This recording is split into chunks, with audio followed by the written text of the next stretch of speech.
Salmo 119, 11, diz assim a palavra do Senhor, vamos ler todos juntos.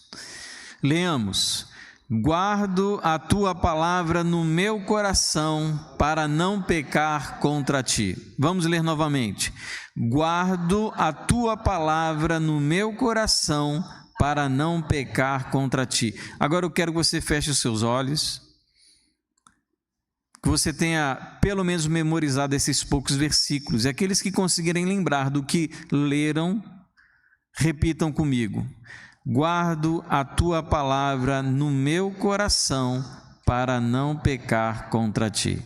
Deus, que nessa manhã possamos receber no coração essa palavra, que ela seja para nós uma orientação firme em dias turbulentos, em tempos difíceis. É a nossa oração em nome de Jesus. Amém? Podem sentar. Amados, como a memória é algo importante para a nossa vida. Não sei se vocês já pararam para refletir sobre a importância da memória. Nós não seríamos nada sem a nossa memória, sem as nossas lembranças, sem a nossa capacidade de guardar e processar informação. Porque a memória é isso. A memória é a nossa capacidade de adquirir, de guardar, processar e fazer uso dessas informações que estão dentro da nossa cabeça, dentro do nosso cérebro, guardados em algum lugar por ali. Eu acho muito interessante e é muito importante. Você imagina, por exemplo, o ato de você dirigir. Se não fosse a sua memória, se toda vez que você fosse ligar o carro, você tivesse que recorrer ao manual para lembrar como você liga o carro, como você dá partida, como você engata a primeira marcha, como você tira do freio de mão, como você... Se bem que hoje em dia tem pessoas que têm aqueles carros automáticos, né? Mas até para isso você tem que saber dirigir. Então, a memória é algo muito importante para a gente, você saber lembrar das coisas. É interessante, tem um filme que eu acho bem divertido e fala um pouco sobre memória, né? Uma comédia romântica com Adam Sandler, que é aquele filme Como Se Fosse a Primeira Vez, né? Bem legal esse filme, acho bem divertido. É a história daquela menina que, por conta de um acidente, ela revive apenas o primeiro dia. Então, ao final daquele dia, tudo que aconteceu reseta, ela esquece. E é como se ela vivencia o primeiro dia, aquele dia, o último dia, antes do acidente, a primeira vez, né? Sem a memória, a nossa vida ela seria muito limitada. Nós seremos pessoas que não adquiriríamos conhecimento.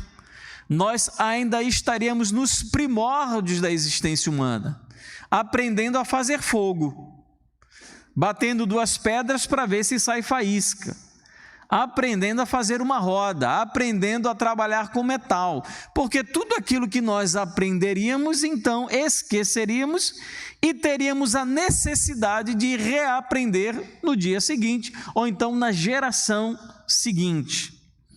E a memória é tão importante que a Bíblia nos exorta em muitas passagens da necessidade de nós lembrarmos, como por exemplo Deuteronômio 32:7, 1 Crônicas 16:12, Salmo 105:5, Lucas capítulo 17:32.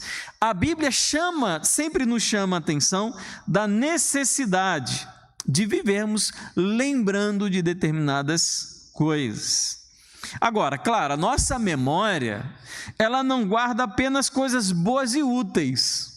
A nossa memória também guarda muitas coisas inúteis, conhecimentos que não fazem absolutamente nenhum sentido, que são completamente desimportantes e inúteis. Está tudo aí na nossa cabeça, né? Em que eu usei até hoje, por exemplo, a fórmula de Bhaskara da minha vida? Não sei, mas eu aprendi, está em algum lugar da minha memória, guardada essa informação acerca lá da fórmula de Bhaskara. Os catetos, né? Tem aquela dos catetos, a soma dos catetos é igual ao quadrado da hipotenusa, que eu só lembro disso por causa de uma música dos Titãs, que diz: a soma dos catetos é o quadrado da hipotenusa, nem tudo que se tem se usa. Eu só lembro dessa fórmula por causa deles. Então, na nossa memória não estão guardadas apenas as boas lembranças, coisas muito ruins também estão lá. Eu lembro do meu passado, da minha infância, da relação difícil que eu tinha com o meu pai, eu lembro de coisas muito ruins, assim como eu lembro também de coisas muito boas. Então, a memória, digamos assim, é um lugar estranho às vezes você está, e parece que as coisas vêm da lembrança assim do nada, né? Tem vezes que você está bem e vem aquela memória ruim, tem dias que você está mal e vem uma memória boa. Enfim, as coisas às vezes vêm à nossa mente sem explicação, mas o fato é que a memória é algo muito importante para todos nós, muito importante. E sempre que Deus fala sobre a palavra, Deus ele sempre fala sobre coisas que nós devemos lembrar sobre ela. E esse Salmo 119, versículo 11, esse versículo, está dentro de um salmo que foi escrito para falar sobre a palavra de Deus. Foi um salmo todo pensado, e é o maior salmo das Escrituras. Ele foi pensado para falar, exaltar e tratar acerca da palavra. E é interessante o Salmo 119, porque o Salmo 119, ele foi escrito como uma forma de acróstico. Se você ler no texto hebraico original, cada início de verso, ele inicia com uma palavra do texto, uma letra do alfabeto hebraico.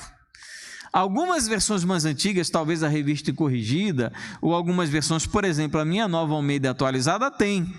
Então você tem o trecho, por exemplo, do Salmo 119, que inicia no versículo 1, tem assim, Aleph. Aí depois tem outro trecho, Bet, Gimel, Dalet, Re, Vav, Zain, Het, Tet, Yod, Kaf, Lamed, Men, Tzam, e por aí vai até o Tal, né, que é a última letra do alfabeto hebraico, porque cada verso desse inicia com essa letra correspondente. Eles faziam isso para decorar. Então o Salmo 119, ele foi feito para ser decorado. Assim como outros que usam esse recurso também do acrônimo, né, do acróstico, onde você pega a primeira letra e você então inicia aquele texto com aquela letra do alfabeto. E o que esse texto então, esse versículo tão pequenininho, mas tão conhecido da Escritura, guardei a palavra no coração para não pecar contra ti, esse versículo tão pequeno tem para nos ensinar acerca da Escritura?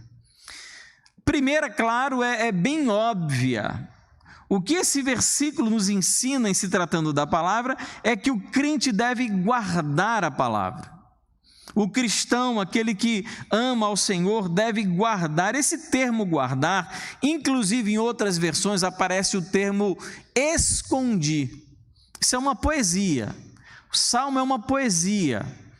E ele então faz uso do termo esconder para significar algo mais forte do que ser guardado.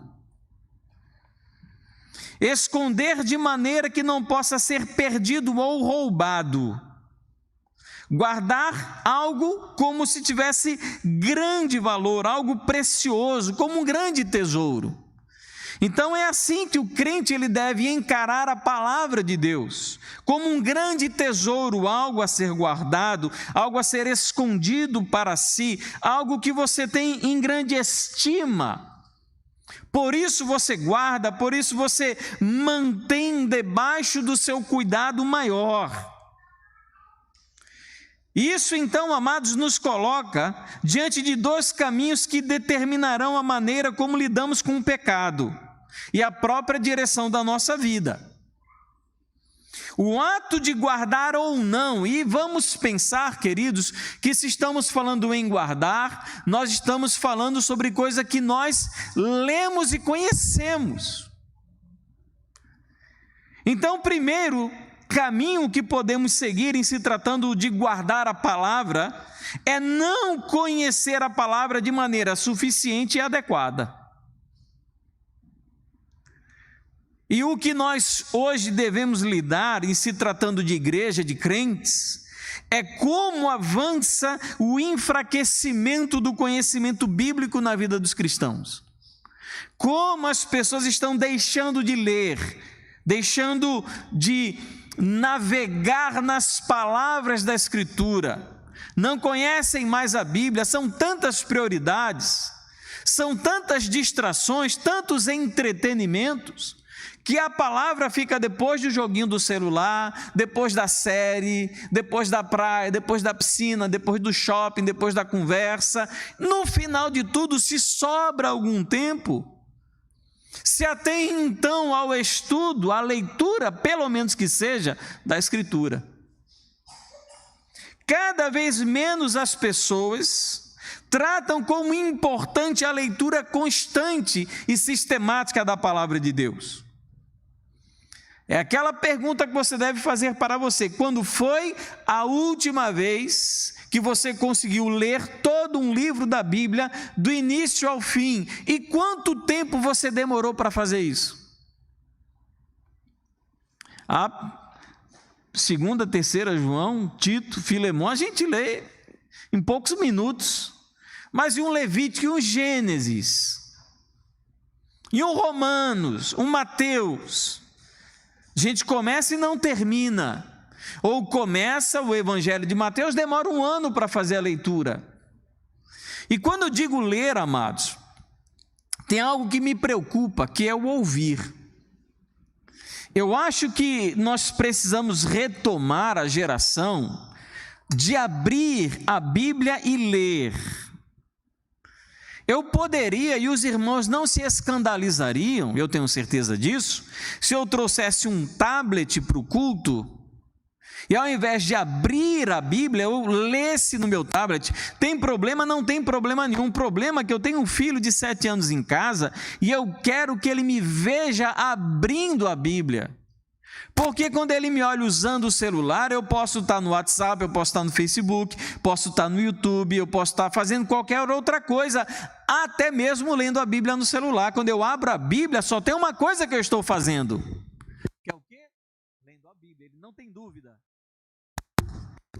Ele não tem dúvidas de que eu estou lendo a Bíblia. Então é importante, amados, que em se tratando de um caminho de conhecer suficiente e adequadamente a Escritura, nós entendamos a necessidade de ler. Se não estamos lendo, não há o que se falar sobre guardar a palavra no coração, porque o coração está sem a palavra, a mente, o coração está sem a palavra. E isso é uma percepção pessoal, daquilo que eu converso, que eu dialogo com algumas pessoas, é de como tem se enfraquecido o conhecimento bíblico. E quando eu digo conhecimento, não é só você ler, mas você se aprofundar. De você, peraí, por que isso quer dizer isso aqui? Como hoje na aula de Israel, sobre a questão do Espírito Santo no livro de Atos.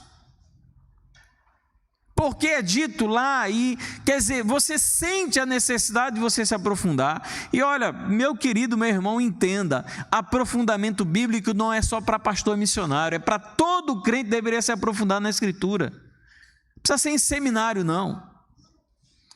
E ter tão bons professores no YouTube, isso testifica contra nós, contra a nossa superficialidade bíblica.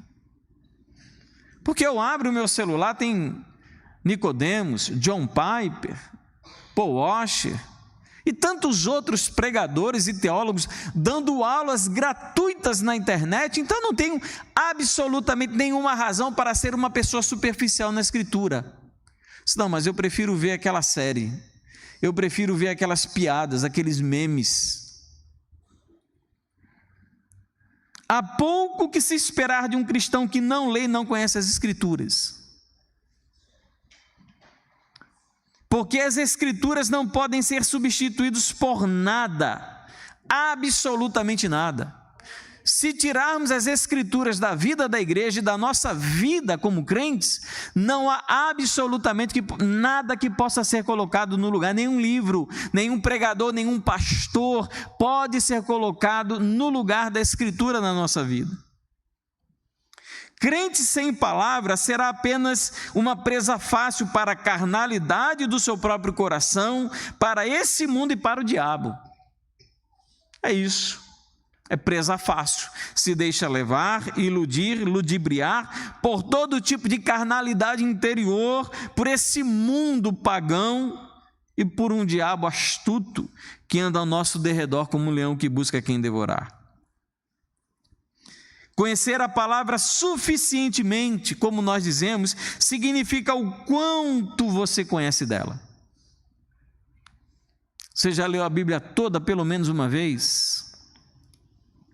Pelo menos uma vez, de Gênesis a Apocalipse, toda.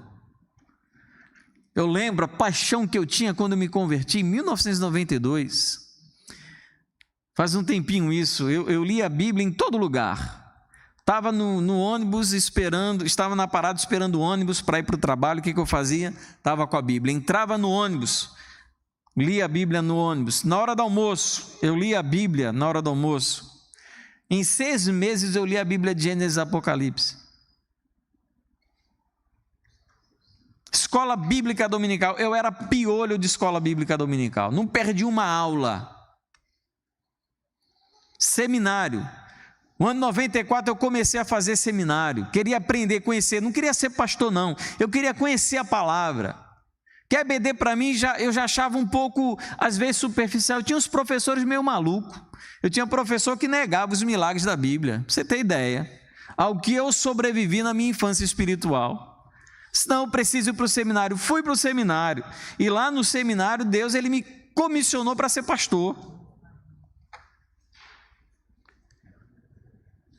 Então, amados, crente sem palavra é presa fácil, e nós precisamos conhecer a palavra suficientemente. Quando eu iniciei no curso de Ciências Sociais a primeira vez, lá no ano de 2001, era 2001, meu Deus, acho que era, você vê faz tanto tempo que a gente esquece das coisas, é a lembrança, a memória, que começa a ficar fraca, mas eu acho que era 2001. Quando eu iniciei no curso universitário, eu tinha um professor ateu, homossexual, que conhecia a Bíblia muito mais do que muito crente. E ele levava a Bíblia e abria em determinados versículos para afrontar todos aqueles que eram crentes, para fazer com que eles abandonassem a fé. E que eu lembre da minha turma, de pessoas que eram crentes evangélicos, todos, com exceção da minha pessoa, abandonaram o evangelho. Inclusive, um pastor virou homossexual. Se eu não tivesse uma certa profundidade, não que eu seja o sabidão, o cara que sabe de tudo, não. Mas se eu não tivesse algum tipo de profundidade a ponto de, no meu coração, defender a minha própria fé, eu tinha naufragado. Agora, a palavra estava guardada no meu coração. E nas aulas eu lembro, esse professor é conhecidíssimo na universidade. Ele falava, eu falava atrás dele. Não, professor, não é assim não. A interpretação não é essa. Não é dessa maneira não. Tanto que tinha aula que ele dizia assim, quando eu faltava alguma coisa, ele dizia: Anderson, senti sua falta, porque a gente falou sobre tal texto. E você não estava presente, eu trouxe a Bíblia para a aula e você não estava presente. Eu, professor, desculpa, eu não pude vir, estava doente, eu tinha outro compromisso. Não é vergonha. Agora, quando a gente não tem conhecimento suficiente da Escritura, a gente de fato não tem o que dizer. Vai dizer o quê? Quando um professor homossexual casado com outro homem lê para você um texto e diz que o homossexual tem que ser apedrejado. Como é que você defende isso? Como é que você responde? Então, nós precisamos ter conhecimento suficiente e conhecer também adequadamente, porque não basta ter muito conhecimento, é preciso ter um conhecimento de qualidade. Não é só saber muito, mas é a qualidade do conhecimento que você tem, porque existe uma tendência moderna de relativizar ou deturpar as Escrituras. Tem muita gente que conhece a palavra, mas o que essas pessoas fazem com a palavra é profundamente lamentável. Então, o primeiro caminho que a gente pode seguir é o caminho do desconhecimento, do conhecimento inadequado, do conhecimento insuficiente. A gente vai viver fugindo de discussão, viver fugindo de briga, a gente vai viver se escondendo na sociedade porque a gente não sabe, não tem competência, não tem capacidade de dialogar e de confrontar aqueles que se manifestam contra a palavra. A gente vai acabar repetindo em uníssono aquele velho jargão de que devemos ser tolerantes com as diferenças, enquanto nós toleramos os outros não nos toleram quando a gente defende aquilo que a gente acredita. Tolerância é algo que para eles se aplica à realidade que eles vivenciam. Não, com os crentes, com os radicais, os fundamentalistas, os obscurantistas, nós devemos ser intolerantes. Ou você acha que a universidade é lugar de construção de conhecimento científico apenas? Não, meu irmão, é lugar de construção ideológica e de posição política. E quando você se coloca contra isso, não tenho dúvida de que lá você vai ser perseguido. Você tem que ter conhecimento suficiente e adequado para poder lidar primeiro com o que acontece dentro de você. Porque vou ser muito sincero, às vezes é desesperador você estar nesse ambiente, é desanimador. Você está como, por exemplo, eu estava dentro de uma aula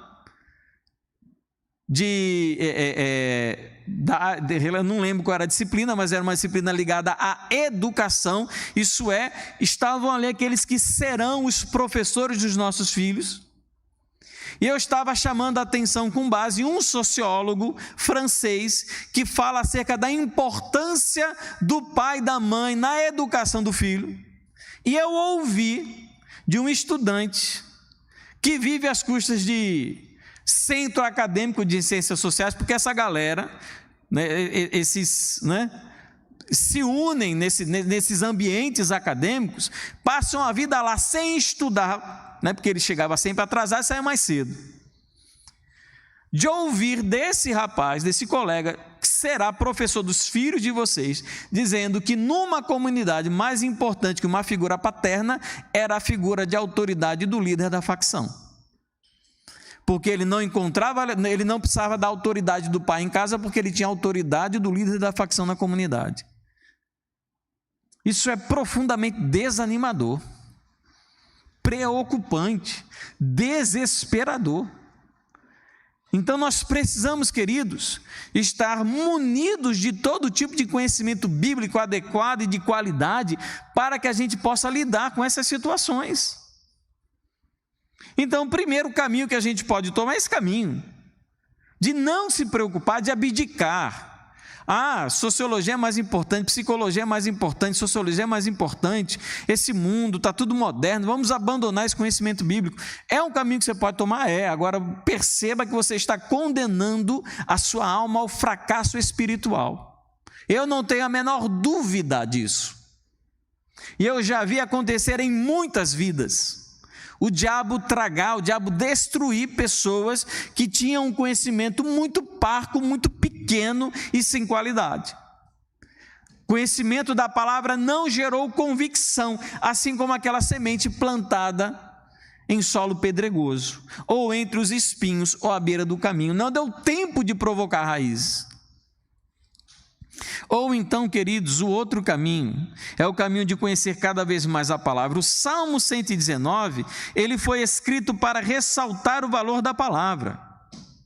O que a palavra faz não pode ser operado por nenhum outro instrumento nesse universo. A Bíblia é única em todo o universo. E eu percebo já na mente de muitos crentes a tendência de subjetivarem a própria Escritura. Então, não, a Bíblia é um caminho que leva a Deus, assim como tantos outros caminhos levam a Deus também. Então, devemos ser tolerantes. A partir do momento que você falar que Jesus não é um caminho, Ele é o caminho, que a Bíblia é sim a palavra de Deus, que todos os demais livros de todas as religiões estão errados, equivocados e levam para um caminho de morte, a partir do momento que você disser isso, você vai ser perseguido. Mas essa é a verdade, é o que a Bíblia diz sobre si. Se abrirmos mão da Bíblia, não há nada que possamos colocar no lugar. Nada, não adianta substituir a Bíblia, eu chegar num púlpito e ao invés de pregar a Bíblia, falar sobre psicologia, falar sobre ciências sociais, falar sobre sociologia, falar sobre geografia, sobre história, pregar sobre questões relativas ao corpo, à mente, ao desenvolvimento pessoal. E quando os pastores optam por esse caminho de substituir a Bíblia, ou usar a Bíblia como um coadjuvante daquilo que eles estão defendendo, as pessoas começam a ficar vazias da palavra e se tornam alvos fáceis para as manifestações do diabo. A Bíblia é a ferramenta do pastor no púlpito e é a ferramenta da vida de cada ovelha. É a ferramenta da sua vida. Oséias capítulo 6, versículo 3, conheçamos e prossigamos em conhecer ao Senhor. É uma redundância necessária que Oséias usa no versículo 3 do capítulo 6, conheçamos e prossigamos em conhecer ao Senhor. Este processo longo envolve nosso tempo, esforço, dedicação, intelecto e amor. Não há que ser de outra maneira. Envolve esforço. Você lutar, brigar com um texto, ler comentário, você tirar dúvidas, você procurar sanar suas inquietudes relativas à palavra, é algo que você faz com esforço, com intelecto, é tempo, é briga, é luta no texto bíblico para entender o que esse texto fala, qual o significado, qual o sentido. Eu não entendo essa passagem. É um processo longo, queridos. Segundo, esse texto diz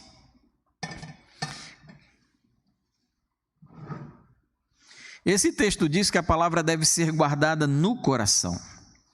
Por que guardada no coração? O coração para um judeu era o centro de toda atividade humana. Nós hoje sabemos que o centro da intelectualidade, da atividade, é o cérebro. Né? Nosso coração não guarda informação, ele só transporta sangue, é uma bomba, né? A nossa intelectualidade, nossas emoções, sentimentos, planejamentos, eles são cerebrais, são formados dentro do nosso cérebro. Para um judeu, a representação do que acontecia no cérebro era o coração. Então era o centro de toda a atividade humana de um judeu, era o coração. Então sentimentos, desejos, intenções, ações, tudo isso era algo que era direcionado pelo coração. Então tudo partia do coração. Então quando o judeu se refere ao coração, ele está se referindo à própria pessoa em si. Aquilo que ela é, a sua personalidade, as suas decisões, as suas escolhas, seus planejamentos, a sua fala, os seus desejos, os seus sonhos, tudo parte do coração segundo o judeu. Provérbios 4, versículo 23, nos exorta a guardarmos nosso coração, porque deles procedem as fontes de vida. O coração, segundo a palavra, ele pode ser infiel, Provérbios 14, 14, ele pode ser perverso, Provérbios 17, 20, ele pode ser fraudulento, Provérbios 12, 20, ele pode ser cobiçoso, Provérbios 6, 25, pode ser transgressor, Salmo 36, 1, pode ser enganoso e corrupto, Jeremias 17, 9. Na verdade, quando se fala de um coração corrupto, é que nós somos corruptos. Quando se fala que o coração daquela pessoa é infiel, é que aquela pessoa é infiel. Essa é a visão de um judeu. Então, amados, que melhor lugar para a palavra poder ser guardada, senão no coração, que é de onde procedem de onde procede toda a nossa vida. É como um remédio a ser aplicado no lugar que precisa de cura e restauração. Se eu salvo me engano, tratamento do câncer por radioterapia, ele vai tentar atingir a célula cancerosa, matar. E a palavra, ela é aplicada no coração, porque é do coração que vem essas coisas. Então, quando você lê a palavra, você está tentando trabalhar com coisas que estão dentro do seu coração. Então, se eu sou uma pessoa que tem dificuldade de perdoar, quando eu leio sobre perdão na Bíblia, deveria ser um remédio aplicado no meu coração. se eu preciso pedir perdão a alguém. E quando eu lembro do texto, da palavra que diz que eu devo pedir perdão, isso deveria ser um remédio aplicado a essa ferida. Só que muitas vezes isso não acontece com a gente. Nós temos o conhecimento. Esse conhecimento é um conhecimento puramente intelectual, com toda a preguiça que nós temos para transformá-lo em alguma coisa prática dentro de nós. Sabemos, conhecemos, está ali na nossa consciência, na nossa mente. Nos falta força, coragem e vontade para aplicar aquele remédio que nós já temos àquilo que está acontecendo com a gente. É como aquele marido completamente responsável com os afazeres da sua casa. E quando eu digo afazer, eu não estou falando só limpar e cozinhar. Eu estou falando cuidar da esposa, orar pelos filhos, conduzir a família na presença do Senhor. Sabe disso, mas não faz. O que adianta saber? A palavra deve ser guardada no coração. Mas por que no coração? Por 3 razões. Primeiro, a palavra é guardada no coração porque é o lugar mais importante que existe em nós. No coração, entenda como a sede daquilo que você é. Entenda como sua mente, como sua natureza, como seu eu interior. A palavra é guardada no coração porque é o lugar mais importante. Mateus 12:34, a boca fala do que o coração está cheio.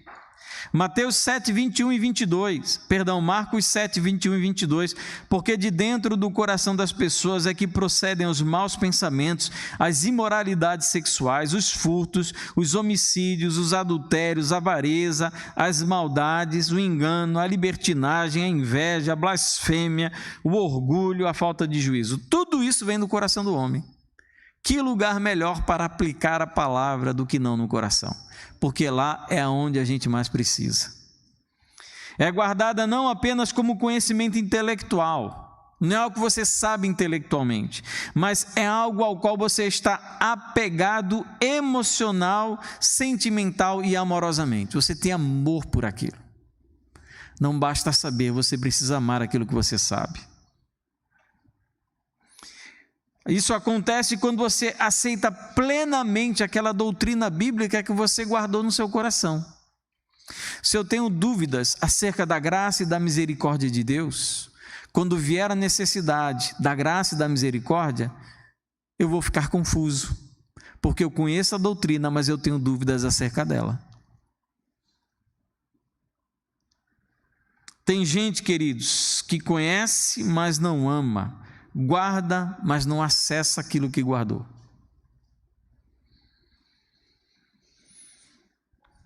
Segundo lugar, a palavra é guardada no coração porque é lá onde tudo começa.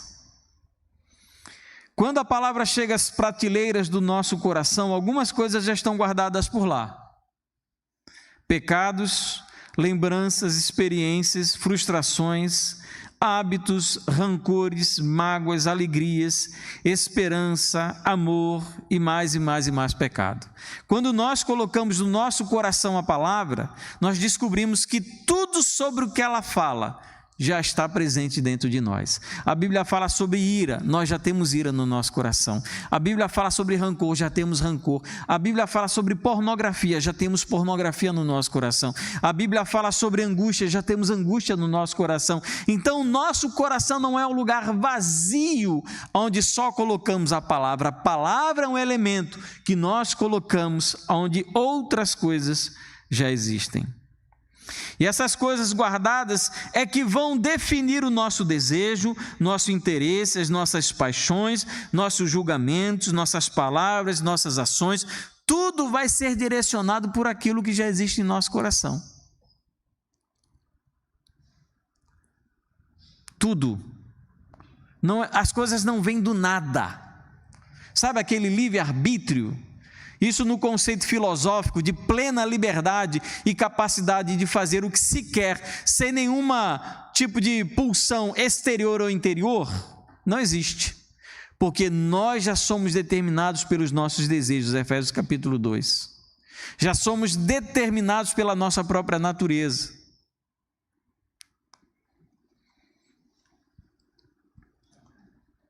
O lugar mais importante onde a palavra deve operar é no nosso próprio coração. Antes de operar no coração de Thomas, deve operar no meu coração. E no nosso coração a palavra deve ter dois efeitos. Primeiro, a palavra no nosso coração deve ser como um filtro.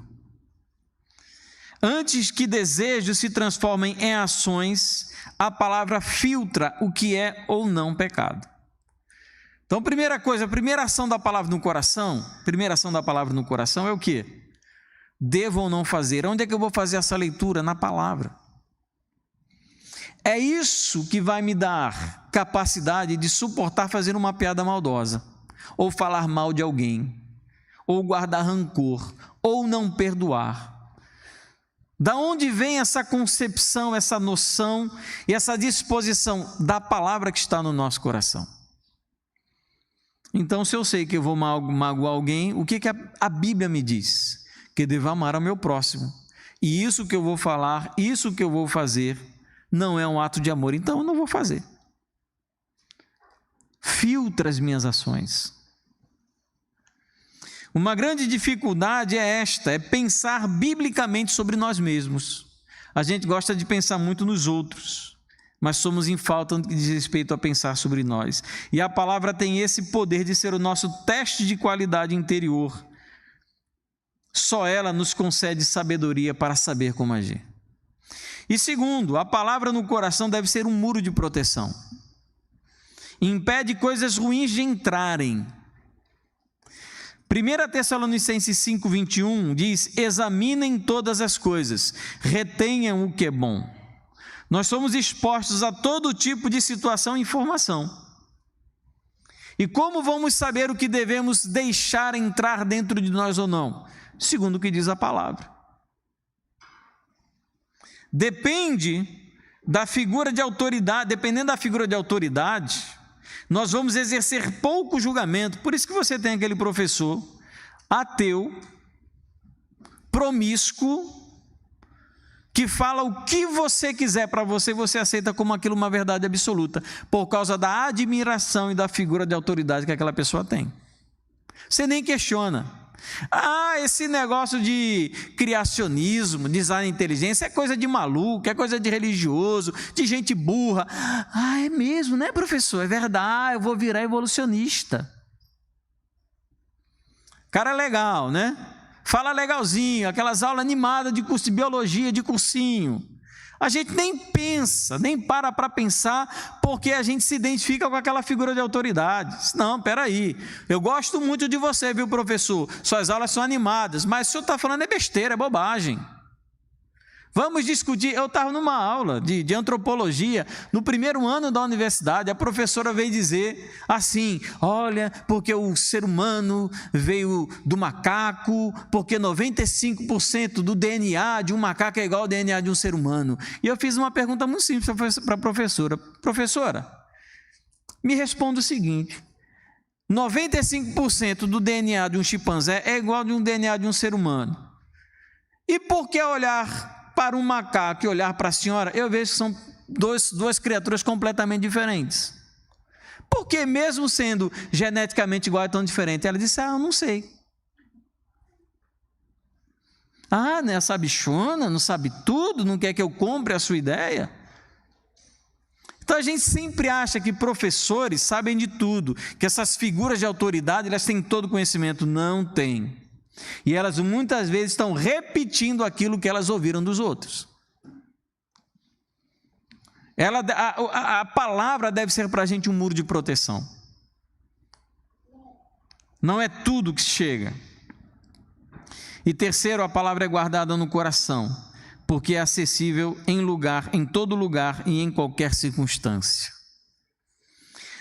Diferente de você andar com a Bíblia no braço e na mão para todo lugar que você vai. Quando a Bíblia é guardada no seu coração, você pode estar dentro de uma prisão, dentro de uma cadeia, mas ela está dentro do seu coração. Vide aquele filme, O Livro de Eli, né?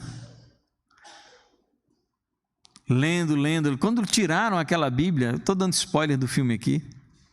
Quando tiraram a Bíblia do Eli, que era uma Bíblia em braille, ele conseguia falar, declamar toda a Bíblia, porque ele tinha decorado de Gênesis a Apocalipse. A palavra está aqui, dentro do coração. Não tem como tirar. Como é que alguém vai tirar aquilo que está dentro do seu coração? Apesar de tudo que existe em nosso coração, não há lugar melhor para a palavra ser guardada. Nos dias maus, lembramos da palavra, em nossas lutas, lembramos dos versículos e histórias bíblicas guardadas em nosso coração. Você imagina uma criança como Arthur, como Alice, como Thomas, que no futuro, quando forem adultos, eles lembrarem de algumas coisas, lembrarão da escola bíblica dominical, da salinha da igreja, das histórias que aprenderam com o papai e com a mamãe, está tudo guardado no coração. E eles tiverem que tomar suas decisões, tiverem seus momentos de luta, eles vão lembrar daquilo que eles aprenderam na palavra, então vai estar lá acessível. Então a palavra ela está guardada no coração, porque de qualquer lugar, em qualquer momento a gente consegue acessar. Aquele momento de angústia que você não sabe o que fazer, que você coloca o seu joelho no chão, começa a orar, começa a chorar, como já aconteceu comigo. Situações muito difíceis na minha vida pessoal, eu ajoelhado, chorando, clamando a Deus, e o que vinha na minha mente não era o profeta fulano de tal, não era a visão, era versículo bíblico, era a passagem bíblica, era a história de Elias, de Noé, a história de Abraão, era a história de Paulo, de Pedro, era a Bíblia que vinha no meu coração, porque a palavra estava guardada no meu coração para aquele momento, para aquela dificuldade, para aquela angústia, e quando eu vi as coisas acabarem, eu sem controle, perdendo controle da minha vida pessoal, não vinha, porque o filósofo Nietzsche, porque não sei quem, porque o Auguste Comte, porque John Locke, vinha, era Paulo, era Pedro, era Tiago, era João, era Mateus, era Marcos, era Jesus, era versículo bíblico que vinha para me dar consolo. E a gente precisa, dentro da nossa casa, dentro da nossa vida, alimentar, encher o nosso coração com a palavra, para que a gente possa fazer uso e nossos filhos possam fazer uso dela quando precisar. Vai chegar um momento, amados, que eles sentirão falta da palavra, em que precisarão, e a gente muitas vezes está se preocupando em ensinar tantas coisas que são úteis.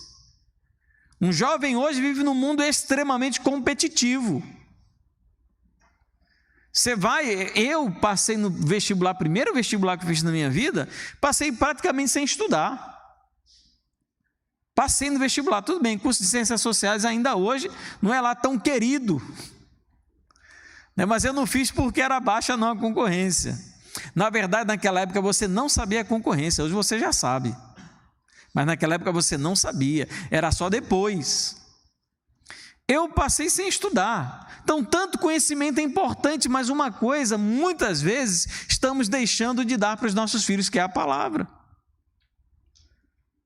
E lá, meu irmão, quando você tiver um filho, uma filha, que tiver uma crise conjugal, que o marido tiver vontade de dar na cara da esposa, ele não vai pensar em John Locke, ele vai pensar na palavra de Deus. Ele vai pensar na Bíblia. Quando aquele jovem, aquela jovem se vê numa situação em que existe toda aquela tendência de se envolver na promiscuidade, primeira coisa que vem à mente é a palavra de Deus. E a gente precisa orientar e conduzir os nossos filhos, as nossas famílias nesse sentido. E o grande problema hoje da juventude, amados, é você ter tempo de leitura e dedicação ao estudo da Escritura. Isso vai fazer falta para vocês no futuro. Serão presas fáceis para todo tipo de aventureiro, de predador intelectual que existe por aí. Qualquer meia conversa, eu vou citar aqui um Karl Marx, vou citar aqui um Maffesoli, um Foucault, e leva na conversa, porque argumento é só o que esse povo tem. É tudo muito bonito, você pode ser o que você quiser, fazer o que quiser com o seu corpo, é a libertação do corpo, faça, seja o que você... Tudo isso é muito bonito. É muito sedutor, porque está de acordo com um pecado interior que nós temos, o nosso desejo carnal, ele deseja, ele quer se agarrar a todo tipo de promiscuidade. A nossa pecaminosidade interior, ela quer se agarrar a todo tipo de pornografia e promiscuidade. Ela só quer um motivo. E se a palavra não estiver dentro do nosso coração, essa hora vai chegar. Porque a palavra é acessível em todo lugar. Olha só o que diz o Salmo 167, versículo 7. Bendigo o Senhor que me aconselha, pois até durante a noite o meu coração me ensina.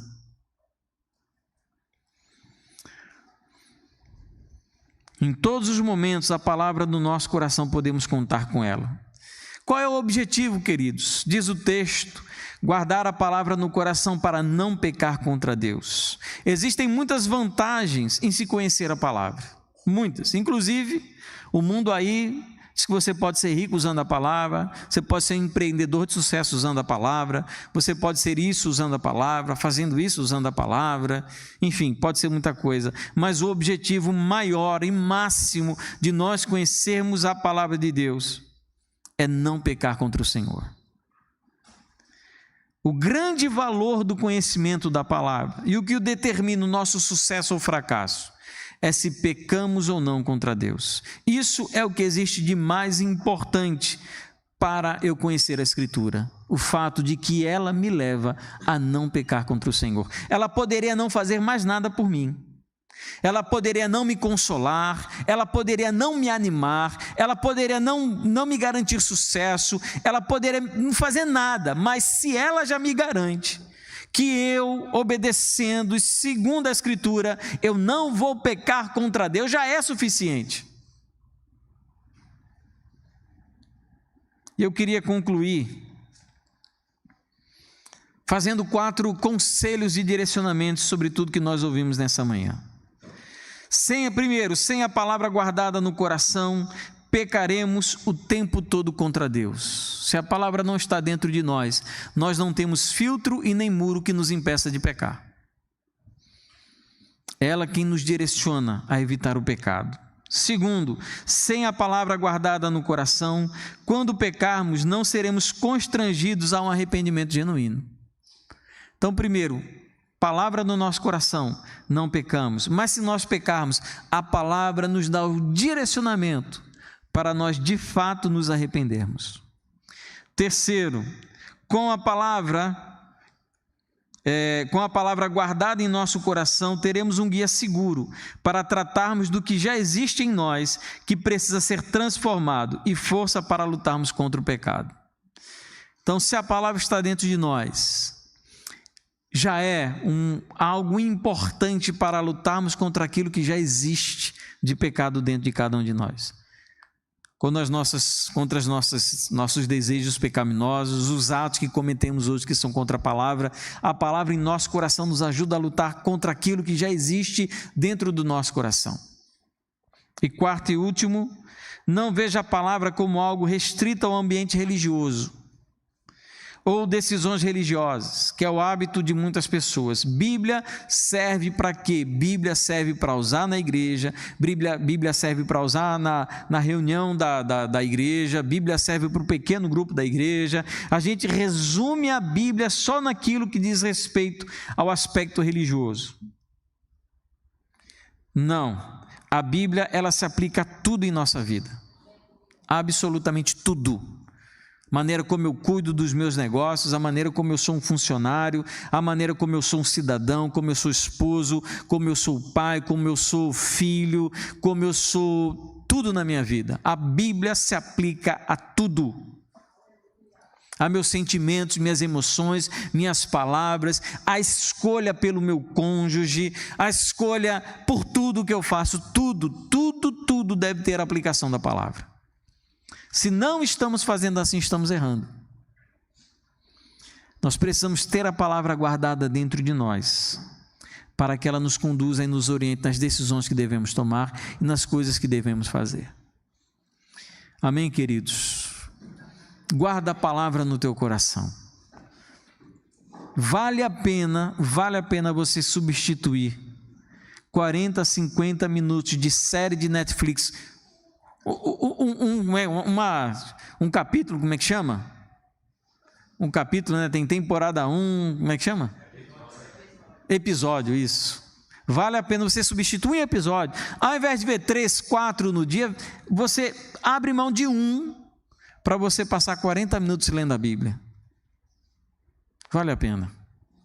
Você encheu o seu coração da palavra. Tem vezes que eu estou em casa lendo a Bíblia, né? E tem umas passagens, depois que você lê, você começa cada vez mais a entrar em alguns detalhes que você antes não percebia. Aí eu fico rindo com Jesus nas coisas com os fariseus, né? Fica divertido você ler o livro de Jó. O livro de Jonas, para mim, é o livro mais divertido da Bíblia. Muito divertido, porque assim, as atitudes de Jonas são muito engraçadas. Inclusive tem no meu canal, eu fiz a extração das pregações sobre Jonas. É muito engraçado. Jonas, coitado, querendo fugir de Deus. Imagina aí que situação cômica, né? Eu vou para Tarsis, porque lá eu vou conseguir fugir de Deus. E você começa a se deleitar, a ter prazer em ver essas coisas. Até Levítico vira prazeroso você ler o livro de Levíticos, de Números, né? Tantas normas e genealogias, você sente prazer e alegria em estar lendo isso. Então, faça um hábito encher o seu coração com a palavra. Encha o seu coração, porque um dia, meu irmão, e eu não acredito que esse dia esteja tão longe, nos será proibido ler e falar sobre alguns textos da Escritura. Essa semana eu tive a notícia, né? Eu não cheguei a ver exatamente o que foi dito, né? Mas o Ministério Público Federal do Brasil, ele pediu a prisão do pastor André Valadão. Não acho a igreja da Lagoinha uma igreja biblicamente saudável, não acho que as pregações de André Valadão sejam biblicamente coerentes, mas ele falou algo e as pessoas se ofenderam com aquilo que ele disse, então se acham no direito de prendê-las. Não ouvi, mas me parece que a interpretação não é a que as pessoas estão dando. Isso já está acontecendo. Então, um dia, nós teremos alguns textos da Bíblia que seremos proibidos de pregar. Então, antes que eu não possa falar sobre eles, vamos encher o nosso coração com a palavra. Vamos encher o nosso coração com a palavra. Vale a pena você deixar 15 minutos de estudo de geografia. A Bíblia fala de geografia também, viu? Tem geografia na Bíblia. Quando eu fiz vestibular a primeira vez, uma das questões era sobre o islamismo, sobre como surgiu o islamismo. E eu só respondi porque no seminário eu tinha aprendido sobre o Islã. E o meu conhecimento bíblico me deu, no mínimo, uma resposta do vestibular. Então, amados, vale a pena você gastar um pouquinho mais de tempo de Bíblia, porque isso lá no seu futuro, talvez não ajude você a resolver a fórmula de Bhaskara, ou descobrir que a soma dos catetos é igual ao quadrado da hipotenusa. Mas, meu irmão, na hora de você estar diante de um rapaz que se propõe a ser seu namorado, e você está diante de um grande laço de Satanás, você diz, não, meu irmão, não é assim não. Você não vai se entregar fácil a todo tipo de prazer e paixão dessa vida, não. Vai ser um filtro e um muro ao seu redor, para a sua própria proteção. Amém, queridos?